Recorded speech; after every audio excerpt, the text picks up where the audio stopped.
Here we go again for another test of our floating car. We have here our mechanic, Mr. Arnel, and his workers.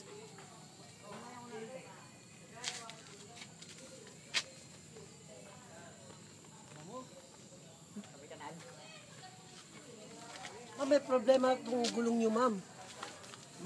Hindi na niyo magagamit ang maayos yan. Nakaganon na siya pareho, di ba dapat inline siya? Oh, alignment. Pag ganyan po siya, pabuka siya pareho. Dalawang gulong ang problema? Opo, pareho. Sige. Di sa likod lang po. Oh, yeah. In the next stage, we're going to change the wheels. Go. Well aligned. Para alignment, second stage, go tayo.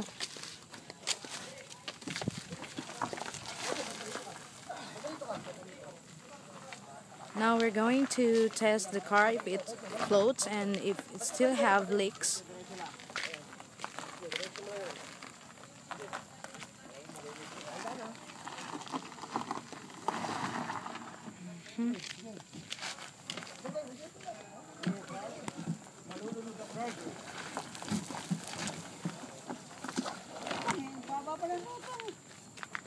Ay, nagpo-float pa rin ah.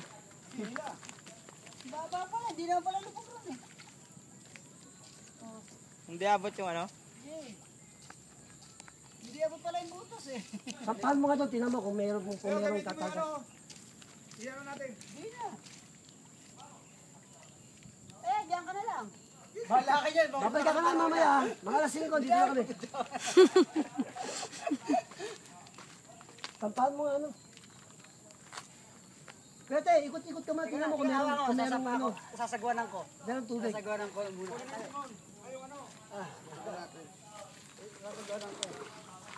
Huwag mo ano yung timon. Huwag pa kayo naman. Huwag pa pagalitan. Walang leaks, kuya? Ah, okay, perfect. May sana kung umaandar para mag-test natin Oo, kaya nga kung kuya. bumilis ang takbo Baka niya. kaya natin kumbinsin si boss sa ano, yung sinabi mong, yung illustration mo. Yes, ma'am.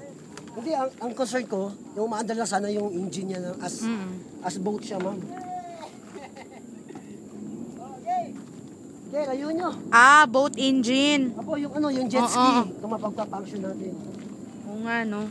Baka gusto mong sabihin in English. At least matry natin siya na, ano. Parang katulad mga yung bangka na, no? Balaban. Tagal-tagalin nyo muna konti.